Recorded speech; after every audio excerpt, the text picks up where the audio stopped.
Shalom sahabat yang baik hati, salam sehat selalu bagi kita semuanya. Marilah kita bersatu di dalam doa. Kasih karunia dan damai sejahtera dari Allah Bapa dan dari anaknya Tuhan Yesus Kristus kiranya menyertai kamu sekalian. Amin. Firman Tuhan bagi kita pada hari ini tertulis dalam 1 Timotius 3 ayat 16. Dan sesungguhnya agunglah rahasia ibadah kita. Dia yang menyatakan dirinya dalam rupa manusia dibenarkan dalam roh, yang menampakkan dirinya kepada malaikat-malaikat, diberitakan di antara bangsa-bangsa yang tidak mengenal Allah, yang dipercayai di dalam dunia, diangkat dalam kemuliaan. Tiang jala tukul ni hasitongani jala tadab balgani hahomion ni hadaulatoni. Nunga gabi patar ibana mardaging dipitori di bagasa toddi tarida di akka suru-suruan binaritahon tu akka parbigu hina porsiaan di portibion jala tarhisat di bagasan hasangapon. Sesungguhnya agunglah rahasia ibadah kita. Apakah itu kebenaran yang ditopang dan didasari oleh jemaat dan para pelayan Tuhan? Paulus memberitahukan kepada kita dalam ayat 16 ini bahwa sesungguhnya agunglah rahasia ibadah kita. Cendekiawan bernama Camero menghubungkan pernyataan ini dengan pernyataan sebelumnya menjadi tanda kutip tiang penopang dan dasar kebenaran, dan sesungguhnya agunglah rahasia ibadah kita. Ia berpendapat bahwa yang dimaksud rahasia ini adalah sebagai berikut. Yang pertama, kekristenan adalah sebuah rahasia, yaitu rahasia yang tidak dapat ditemukan dengan akal atau melalui hikmat alam, dan tidak dapat diselami oleh akal budi, karena kekristenan melampaui akal budi, sekalipun tidak bertentangan. Kekristenan adalah sebuah rahasia, bukan rahasia yang berasal dari filsafat atau perkiraan, melainkan rahasia ibadah itu yang dirancang untuk mengajak orang beribadah.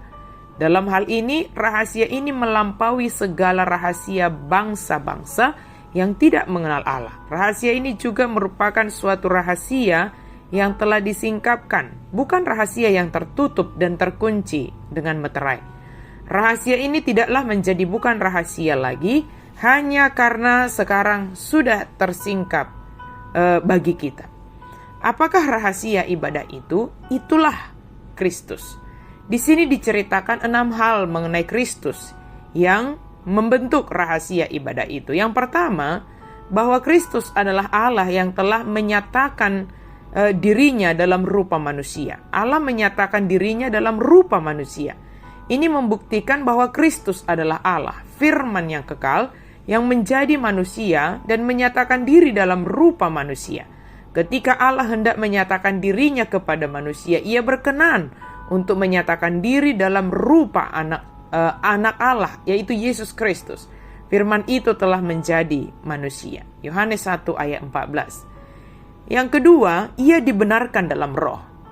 Walaupun Kristus dikatakan ketika peristiwa penyaliban itu, dia dihukum mati seperti seorang penjahat, tetapi ia dibangkitkan.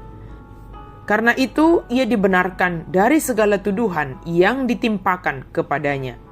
Ia dibuat menjadi dosa karena kita dan diserahkan karena pelanggaran kita. Namun dengan kebangkitannya, ia dibenarkan di dalam roh. Maksudnya, tampaklah bahwa pengorbanannya diterima, dan itu sebabnya dia bangkit kembali supaya kita dibenarkan. Sebab ia diserahkan karena pelanggaran kita. Roma 4 ayat 25. Kristus mati dalam keadaannya sebagai manusia, tetapi telah dibangkitkan menurut roh. 1 Petrus 3 ayat 18. Yang ketiga, ia menampakkan dirinya kepada malaikat-malaikat. Para malaikat menyembahnya. Ibrani 1 ayat 6. Mereka hadir ketika Kristus menjadi manusia, ketika dia dicobai, menderita, mati, bangkit, dan naik ke surga. Pertama-tama ini dilakukan sebagai penghormatan bagi Kristus dan menunjukkan betapa besar bagian yang dimilikinya di surga, hingga malaikat pun melayaninya karena dia adalah Tuhan atas para malaikat. Yang keempat, ia diberitakan di antara bangsa-bangsa yang tidak mengenal Allah. Inilah bagian yang agung dalam rahasia ibadah, bahwa Kristus diwartakan kepada bangsa-bangsa yang tidak mengenal Allah sebagai seorang penebus dan juru selamat, bahwa keselamatan adalah milik semua orang, bahkan siapapun yang datang kepadanya. Maka tembok pemisah itu dirubuhkan. Bangsa-bangsa yang bukan Yahudi pun masuk dan menerima Yesus sebagai juru selamat. Yang kelima, bahwa ia dipercaya di dalam dunia, sehingga ia tidak diberitakan dengan sia-sia. Banyak orang bukan Yahudi menyambut Injil yang ditolak oleh orang Yahudi. Siapa akan mengira bahwa dunia yang berkubang di dalam kejahatan akan percaya kepada Anak Allah dan menjadikannya sebagai juru selamat, padahal dia sendiri disalibkan di Yerusalem? Namun sekalipun mereka tetap meyakini segala prasangka itu, ia tetap dipercaya. Yang keenam, ia diangkat dalam kemuliaan ketika naik ke sorga. Ini memang terjadi sebelum Kristus dipercaya di seluruh dunia. Namun pernyataan ini ditempatkan paling belakang karena ini merupakan mahkota peninggian atau pengangkatannya berkuasa baik di sorga maupun di bumi. Perhatikanlah. Pertama, dia yang telah menyatakan dirinya dalam rupa manusia itu adalah Allah. Benar-benar Allah yang sejati, bukan hanya oleh jabatan, dan inilah yang menjadi rahasia itu. Yang kedua, Allah menyatakan diri dalam rupa manusia, benar-benar manusia yang sesungguhnya, karena anak-anak itu adalah anak-anak dari darah dan daging. Maka ia juga menjadi sama dengan mereka dan mendapat bagian dalam keadaan mereka. Ibrani 2 ayat 14. Selain itu, yang lebih mengagumkan lagi, Kristus menyatakan diri dalam rupa manusia setelah seluruh umat manusia hidup di dalam segala keberdosaannya, walaupun dia sendiri kudus sejak di dalam kandungan. Ketiga, ibadah sendiri adalah suatu rahasia di dalam setiap seginya.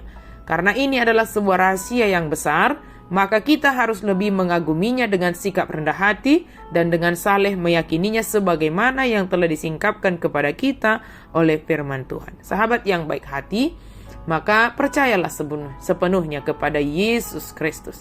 Jangan ada keraguan kepada kita. Yakinilah, Yesus itu adalah Tuhan. Yesus itu adalah juru selamat. Yesus itu adalah kehidupan kita. Di dalam nama Yesus kita beroleh kehidupan dan anugerah pengampunan dosa serta keselamatan. Amin. Mari kita berdoa. Terima kasih Tuhan, karena Engkau menyingkapkan rahasia, karena Engkau sungguh sangat luar biasa bagi kami. Terima kasih Yesus Kristus, karena Engkau datang menjadi manusia. Engkau adalah Allah yang kami sembah. Engkau adalah juru selamat kami. Biarlah kami senantiasa setia, percaya, beriman hanya kepadamu. Sekalipun banyak pertanyaan, sekalipun ada sesuatu yang mengganggu, tetapi biarlah kami tetap yakin sepenuhnya hanya kepada Yesus Kristus yang adalah kehidupan kami, juru selamat kami, dan segalanya bagi kami. Dalam nama Yesus kami berdoa dan bersyukur. Amin.